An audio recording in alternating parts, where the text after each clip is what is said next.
हाँ प्रिय बेटे, development development of monocot embryo क्या है। देखिए मैं फिर से इसको दिखा रहा हूँ।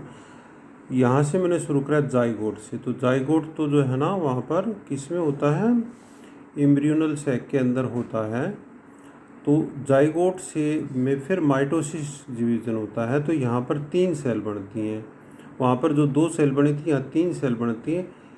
एक को जो चलेजा एंड की तरफ होती है ओव्यूल में, तो उसको टर्मिनल सेल कहते हैं।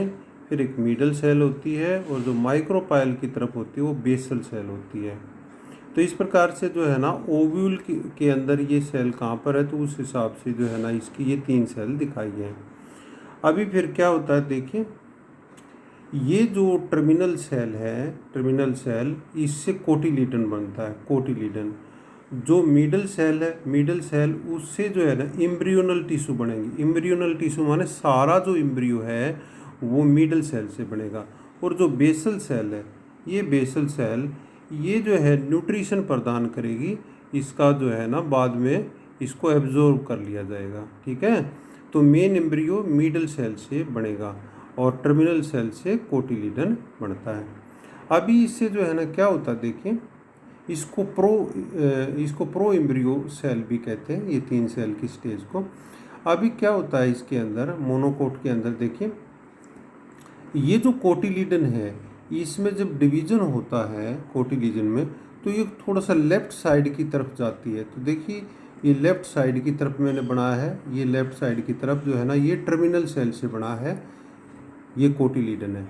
तो इस कोटिलीडन को मोनोकोट में स्कूटेलम कहते हैं। और जो मिडल सेल है, ये मिडल सेल ये थोड़ी सी राइट साइड में जाती है बेटे। तो ये राइट साइड में मैंने ये जो देखिए ये दिखा है, इससे एम्ब्रियोनल एक्सिस बनती है। तो ये जो है एम्ब्रियोनल एक्सिस किससे बनी है, मिडल सेल से बनी है। और ये जो बेसल सेल होती है ये नीचे एज इट इज रहती है। और जो एम्ब्रियोनल एक्सिस है उसी से जो है ना सस्पेंसर सेल बनती हैं कुछ। यहाँ पर जो लेफ्ट हैंड साइड इसका है ये सस्पेंसर सेल बनाता है एम्ब्रियोनल एक्सिस का।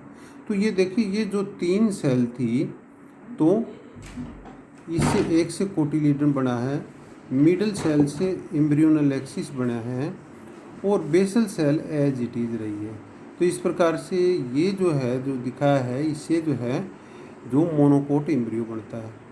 अभी जो है देखिए इसके अंदर जो एम्ब्रियोनल जो है जो एक्सिस बनी है, तो उसके अंदर कौन कौन से पार्ट हैं ये देखिए। अभी ये डायग्राम देखिए, इस डायग्राम में हम देखेंगे ये जो मैंने स्ट्रक्चर बनाई है ये एम्ब्रियोनल एक्सिस है, ये एम्ब्रियोनल एक्सिस बनाई है, ये जो है एम्ब्रियोनल एक्सिस है।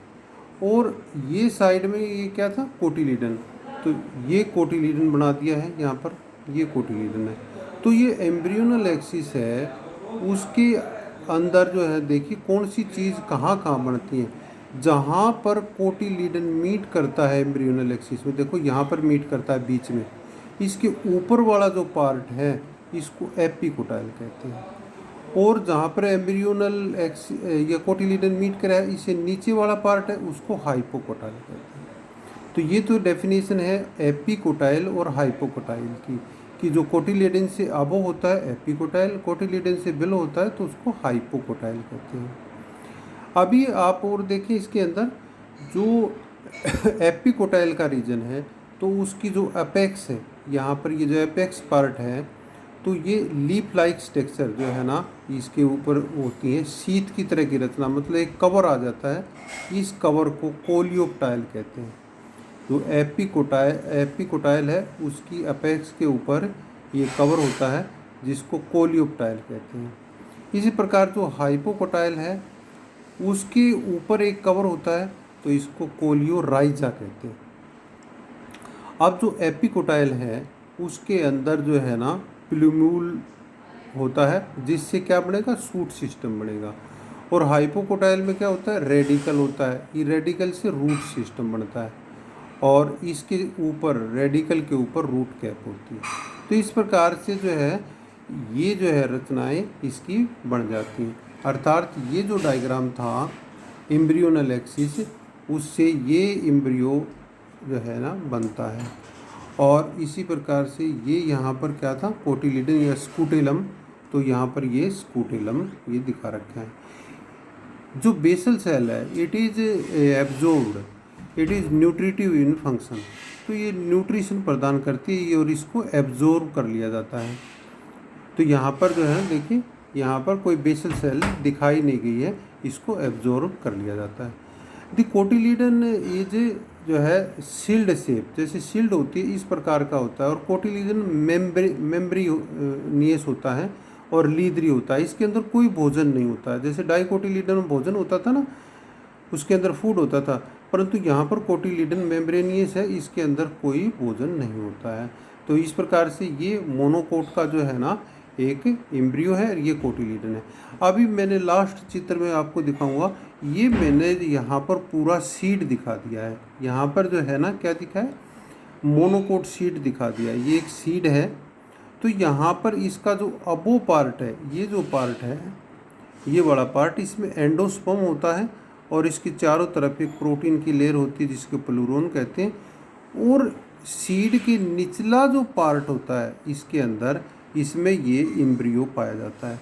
तो ये जो एम्ब्रियो है पूरा, ये जो दिखा रखा है ये एम्ब्रियो, तो सीड में कहाँ पाया जाता है, मोनोकोट सीड में एक साइड में पाया जाता है। तो ये जो है ना, ये जो साइड है इसमें ये एम्ब्रियो मोनोकोट में पाया जाता है। तो ये पूरा मैंने एक सीड दिखा रखा है, तो वहाँ पर ये पाया जाता है।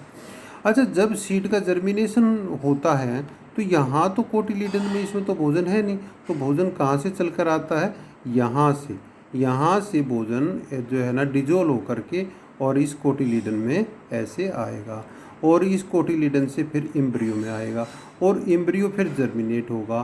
तो यहाँ पर ये जो प्लूम्यूल है इससे शूट सिस्टम बनेगा, यहाँ पर शूट सिस्टम बनेगा, मतलब कि तना वगैरह, और ये रेडिकल है, इससे रूट सिस्टम बनेगा। तो इस प्रकार से ये एम्ब्रियो सीड के अंदर होता है। तो ये था मोनोकोट के अंदर किस प्रकार से जो है ना ये डेवलपमेंट होती है।